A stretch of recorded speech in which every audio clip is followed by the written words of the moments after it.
नहमदुहु व नुसल्ली अला रसूलिहिल करीम।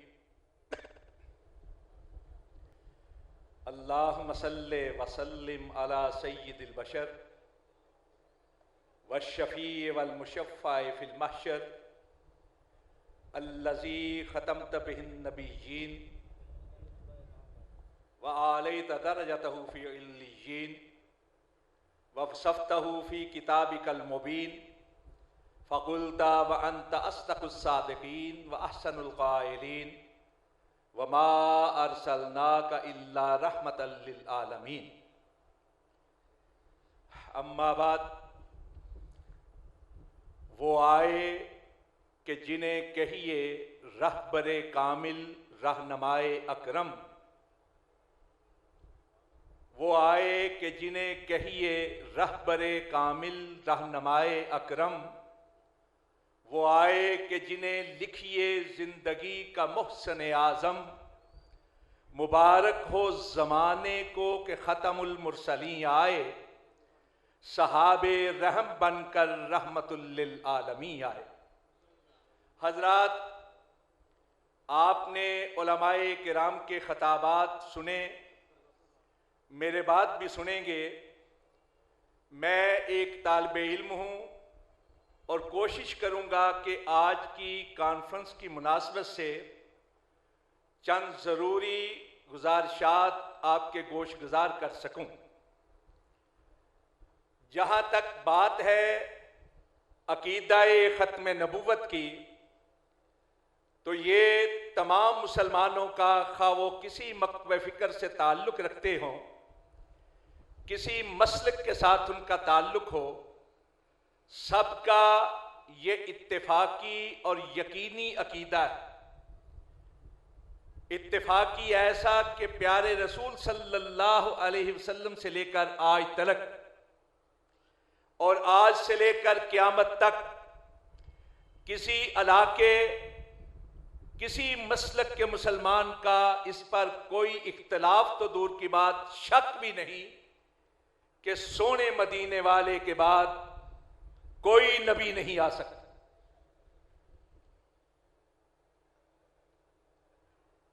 सूरज, चांद, सितारे झड़ सकते हैं, आसमान फट सकते हैं, पहाड़ रेजा रेजा हो सकते हैं, जमीन तलपत हो सकती है, क़यामत आ सकती है, लेकिन मदीने वाले के बाद कोई नबी और रसूल नहीं आ सकता। और यकीनी ऐसा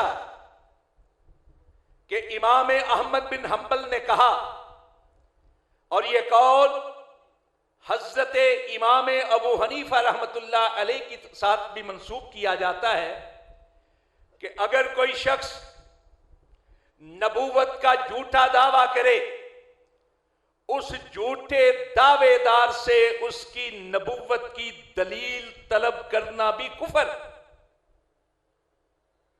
झूठे से उसकी दलील तलब करना इसलिए कुफर है कि अगर आप किसी से दलील तलब करते हैं तो गोया दिल और दिमाग के किसी हिस्से में यह बात मौजूद है कि सोने मदीने वाले के बाद कोई नबी आ सकता है। और अगर यह यकीन है कि मदीने वाले के बाद कोई नबी नहीं आएगा, तो फिर झूठे से दलील नहीं तलब की जाएगी, कहा जाएगा तू कज़्ज़ाब है, तू झूठा है, मक्कार। आज का दिन पूरे पाकिस्तान में, बल्कि पूरी दुनिया में यौमे तहफ़्फ़ुज़े ख़त्म नबुव्वत के नाम पर एक यादगार की हैसियत रखता है। लेकिन क्या आपको मालूम है कि आज के दिन को 7 सितंबर को यौम तहफ़्फ़ुज़े ख़त्म नबुव्वत क्यों कहा जाता है? ख़त्म नबुव्वत के बारे में तो हम जानते हैं, अकीदा ख़त्म नबुव्वत के बारे में जानते हैं, लेकिन 7 सितंबर को यौम तहफ़्फ़ुज़े ख़त्म नबुव्वत क्यों कहा जाता है? बहुत कम लोग हैं जो इस बारे में जानते हैं। पाकिस्तान के अंदर कादियानी बहुत ही कम तादाद में, लेकिन उनके सहूलतकार बहुत ज्यादा हैं। हर वो शख्स जो अपने आप को सेकुलर समझता है, हर वो शख्स जो आजाद ख्याल समझा जाता है, हर वो शख्स जो दीन बेजार है, दीनी शायर का मजाक उड़ाने वाला है, उलमाए किराम मसाजिद और मदारस के बारे में गंदी गुफ्तगू करने वाला है, ये सारे के सारे कादियानियों के सहूलतकार। कादियानियों ने, उनके सहूलतकारों ने कादियानियों के लिए हमदर्दी पैदा करने के लिए बहुत सरमाया लगाया। लोगों को बैरून मुल्क ले जाने का झांसा देकर, कारोबार में उनकी मुआवनत करके, अपनी बच्चियों की शादियों की तरगीब देकर, मुख्तलिफ बहानों के साथ इंसानियत के नाम पर, सेकुलरिज्म के नाम पर लोगों को गुमराह किया जाता है और यह कहने की कोशिश की जाती है कि मरज़इयों पर बड़ा जुल्म हो रहा है। कई ऐसे बदबातन मुसलमान कहलाने वाले यूरोपियन ममालिक के अंदर सियासी पनाह के लिए अपने अजीजों के जरिए से अपने खिलाफ झूठी FIR लिखवाते हैं कि फलां शख्स कादियानियत का प्रचार कर रहा था, तबलीग कर रहा था, उसके खिलाफ पर्चा काटा जाए।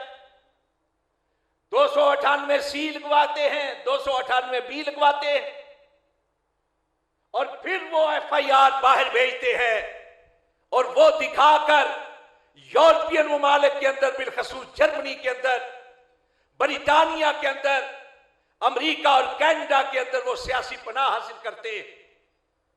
सिर्फ अपनी दुनिया को बनाने के लिए वो FIR कटवाते हैं और यहां जो मरज़इयों के सहूलतकार हैं उन FIR को इकट्ठा करते हैं और फिर प्रोपेगेंडा करते हैं कि देखिए हजारों की तादाद में मरज़इयों के खिलाफ FIR काटी गई हैं, मुकदमात कायम किए गए।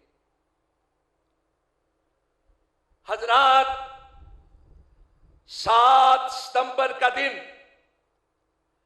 पाकिस्तान की तारीख का वो दिन है जब पाकिस्तान की पार्लियामेंट ने बिल इत्तेफाक कादियानियों को गैर मुस्लिम, काफिर और अकलियत करार दिया था। एक भी रुकन पार्लियामेंट का ऐसा नहीं था जिसने इसके साथ इत्तेफाक ना किया। 7 सितंबर 1974 का दिन वो तारीखी दिन है जब पाकिस्तान के अंदर अकीदा-ए खत्म नबुवत कानून बन गया था और ये मौलवियों ने नहीं बनाया था, मौलवियों ने नहीं बनाया था। ये बात आपको बताना चाहता हूं तारीख के हवाले से, मौलवियों ने यह कानून नहीं बनाया था। उस वक्त वजीर आजम पाकिस्तान पीपल्स पार्टी के चेयरमैन जनाबे जुल्फकार अली भट्टो थे,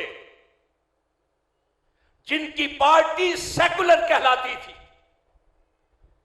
और अपोजिशन लीडर जनाब वली खान थे। उनकी पार्टी तब भी और अब भी सेकुलर कहलाती। हुआ ये कि 22 मई 1974 को नेशनल मेडिकल कॉलेज मुल्तान के तलबा शमाली इलाकों की सैर के लिए चनाब एक्सप्रेस के जरिए पेशावर जा रहे थे और मरज़इयों ने रूट बनवाया हुआ था ट्रेन का, लैलपुर से सरगोदा, दरमियान में रबुआ आता है। 22 मई 1974 को जब यह ट्रेन चनाब एक्सप्रेस रबुआ पहुंची तो वहां मरज़इयों ने मरज़इयत पर मबनी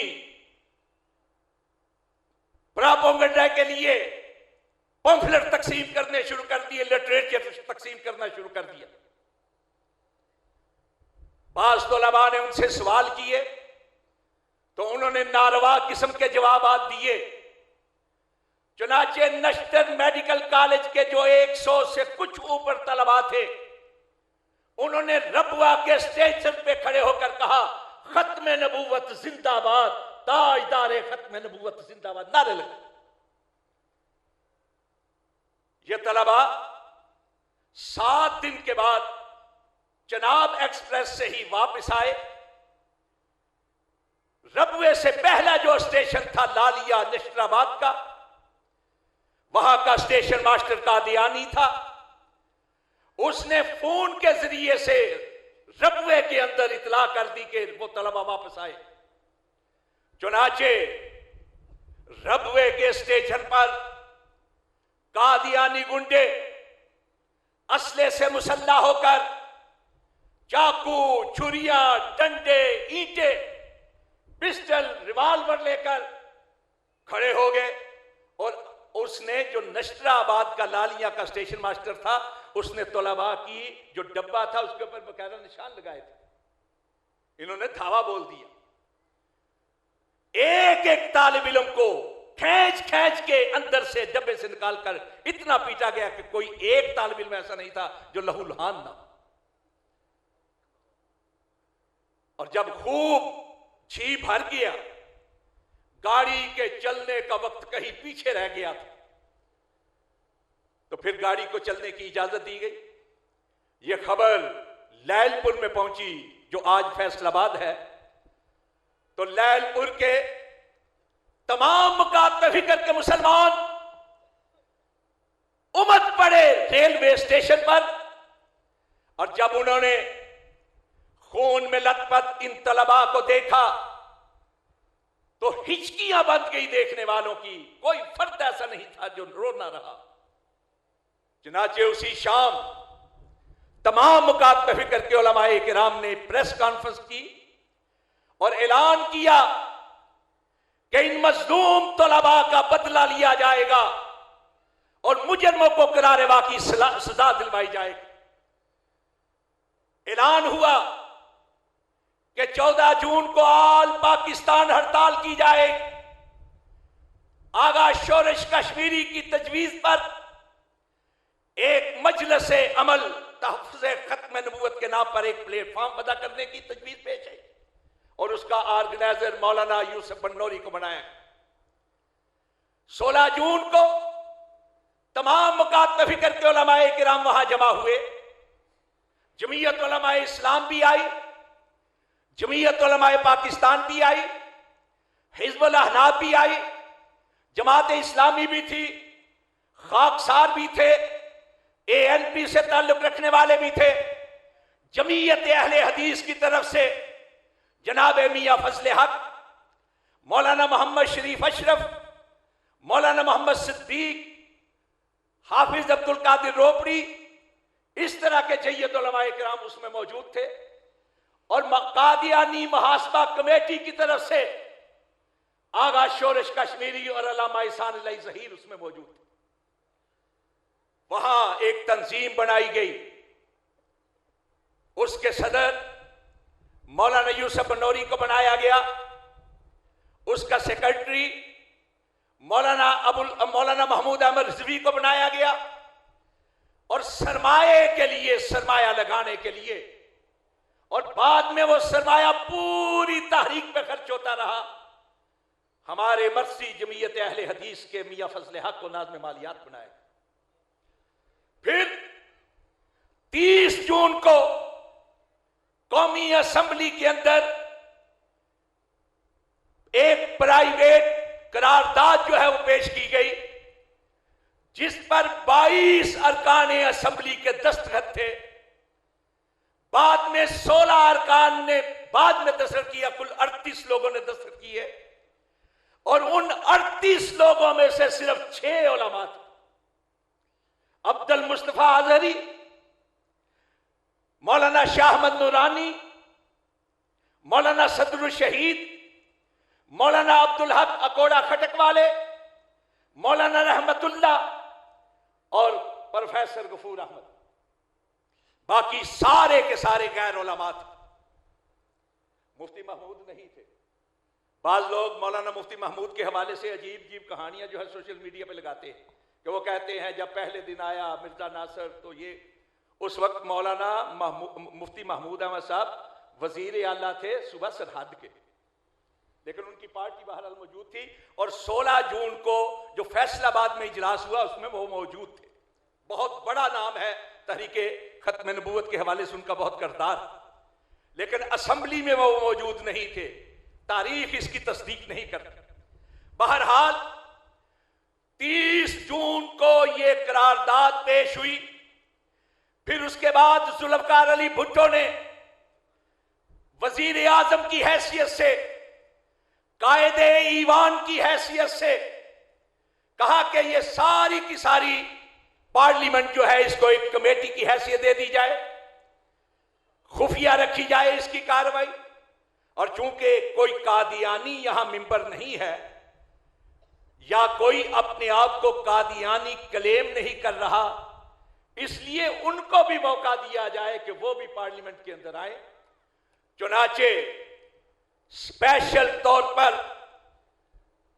कादियानियों का जो रबुआ ग्रुप है उसकी तरफ से मिर्जा नासिर अहमद और लाहौरी ग्रुप की तरफ से सदरुद्दीन जो थे उनको बुलाया गया। 11 दिन तक मिर्जा नासिर अहमद गुफ्तगू करता रहा, सवालों के जवाब देता रहा, अपना लिटरेचर एक एक फर्द में तकसीम करता रहा। और 11 दिन के बाद लाहौरी ग्रुप का जो आदमी था उसको भी मौका दिया गया, 7 घंटे तक उसको गुफ्तगू करने का मौका दिया। कौमी असेंबली के 28 इजलास और 96 सेशन हुए, 96 सेशन। एक एक बात पर जरा हुई, एक एक रुख को देखा गया। और फिर 6 और 7 की तारीख, 5 और 6 तारीख को उस वक्त के अटॉर्नी जनरल याहिया बख्तियार ने 2 दिन तक सारी की सारी बहस को समेटा 2 दिन के अंदर। और जो सवालात किए गए थे ना मरज़इयों से, वो सिर्फ मजहबी हवाले से नहीं थे, वो मुआशरती हवाले से भी थे, वो पाकिस्तानियत के हवाले से भी थे। चुनाचे 7 सितंबर को 4:35 पर ऐलान हुआ। और इस ऐलान से पहले उस वक्त के वजीरे कानून हफीजुल्लाह जो थे, उन्होंने ये एक बिल पेश किया कानून के तौर पर, दफा 160 और दफा 260 के अंदर तरमीम का। और हफीज के बाद फिर जुल्फकार अली भट्टो ने 27 मिनट तक तकरीर की कायदे ईवान की हैसियत से।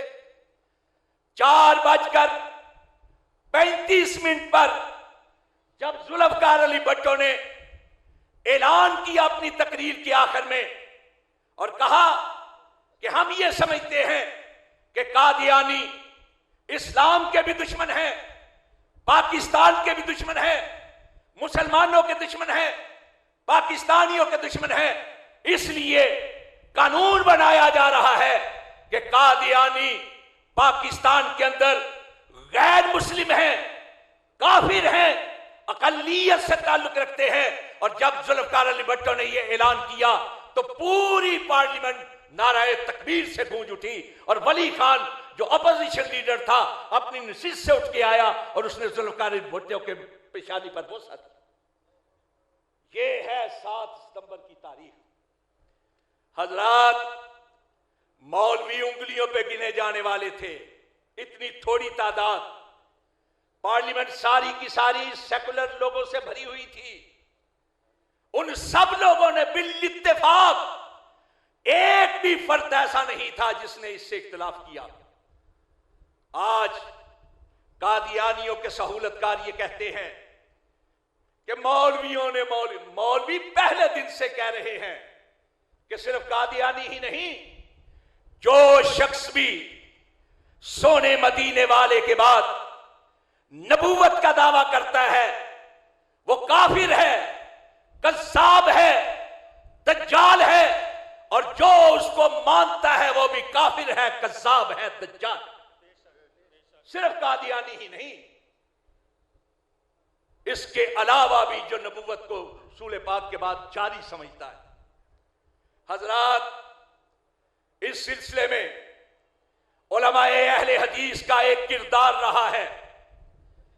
आपके शहर की अजीम शख्सियात 1953 की तहरीक के अंदर, 1974 की तहरीक के अंदर आपके शहर के 3 अमीर हुए हैं हमारी मर्कज़ी जमयत के। हजरत हाफिज मोहम्मद गोंदलवी रहमतुल्लाह अलैह, शेखुल हदीस मौलाना मोहम्मद इस्माइल रहमतुल्लाह अलैह, शेखुल हदीस मौलाना मोहम्मद अब्दुल्ला रहमतुल्लाह अलैह, और नाज़्म आला अल्लामा एहसान इलाही ज़हीर का पूरा खानदान अब भी यही सियालकोट से, पहले बरियों से उठे सियालकोट में पहुंचे, फिर गुजरांवाला, और सारी जिंदगी जो इरादतमंदी का हजरत शेखुल हदीस मौलाना मोहम्मद अब्दुल्ला के साथ उनका ताल्लुक रहा है, वो भी तारीख का एक हिस्सा है। सारी जिंदगी पहले हजरत शेखुल हदीस कहते रहे, और जब मौलाना मोहम्मद अब्दुल्ला जमीयत अहले हदीस के अमीर बने, जब भी कभी जिक्र हुआ हजरतुल अमीर के लफ्ज के अलावा कभी नहीं। ये हजरत अल्लामा शहीद का ताल्लुक था। हजरात, ये तीनों बुजुर्ग शख्सियात खत्म नबूवत की खातिर जेलों में रही हैं। मौलाना अबुल हसनात ने अपनी जो जेल की सरगुज़श्त लिखी है उसमें शेखुल हदीस मौलाना मोहम्मद इस्माइल का तज़किरा किया है, और यह तज़किरा बरेलवी मक्तबी करके रिसाले कंजुल ईमान जो लाहौर से शाया होता है, उसने बाकायदा 1 नंबर शाया किया, खत्म नबूवत नंबर सितंबर 2009 में। उसके अंदर मौजूद है मौलाना कौसर नियाजी मरहूम लिखते रहे हैं कि मैंने जेल के अंदर शेखुल हदीस मौलाना मोहम्मद इस्माइल से इक्तिबास से इल्म किया है, उनसे इल्म के इक्तिबास का दावा करते रहे।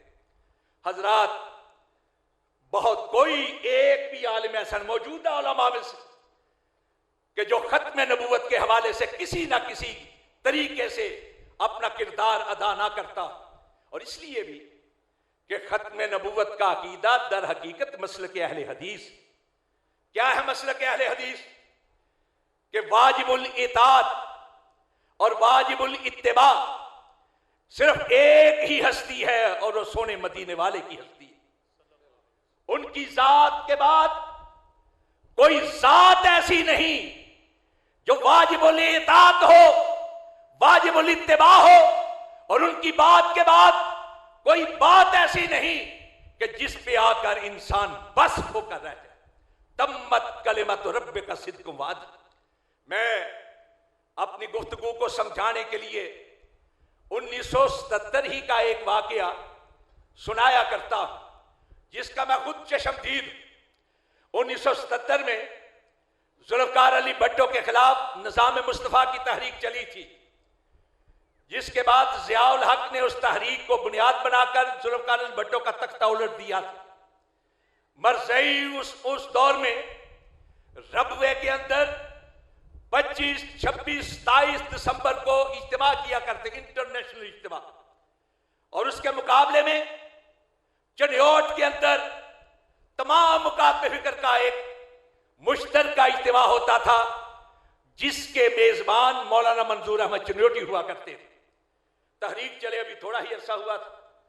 26 दिसंबर 1977 हम पढ़ते थे सरगोदा में, मैं, मौलाना अब्दुल रशीद राशिद और मौलाना अब्दुल हई अंसारी, हम तीनों सरगोदा से चले कि आज अलामा साहब तकरीर करेंगे। अलामा साहब आए स्टेज पर, स्टेज लगा हुआ था, मौलाना मुफ्ती महमूद तशरीफ फरमा थे, मौलाना ताज महमूद तशरीफ फरमा थे, मौलाना मंजूर अहमद चनियोटी मेजबान थे, तशरीफ फरमा थे, बरेलवी आलिम दीन अल्लामा महमूद अहमद रिजवी मौजूद थे, शिया आलिम ऐन गैन करारवी, अली गजनफर करारवी जिनका नाम था वो मौजूद थे, खाकसार तहरीक के खान अशरफ खान मौजूद थे। हजरत अल्लामा शहीद ने उलमा को मुखातिब करके कहा, ए उलमाए किराम, मैं आपसे एक सवाल पूछना चाहता हूं, अपने सीने पे हाथ रखकर उसका जवाब देना कि मरसइयों ने मिर्जा को नबी मानकर मदीने वाले के मुकाबिल उसकी बात को माना, वो तो हो गए काफिर। और जिन्होंने अपने इमामों को, अपने बुजुर्गों को नबी भी ना माना, फिर मदीने वाले के मुकाबिल उनकी बात को माने, उनको क्या कहना चाहिए? कोई फतवा नहीं, कोई फतवा नहीं, दावते फिक्र है, सोचने की दावत, समझाने का अंदाज कि लोगों, मदीने वाले की जात जैसी किसी की जात नहीं, मदीने वाले की बात जैसी भी किसी की बात नहीं। और यही मसलक अहले हदीस है, यही अकीदा खत्म नबूवत है। वाक़ूलु क़ौली हाज़ा अस्तग़फिरुल्लाह ली व लकुम अजमईन।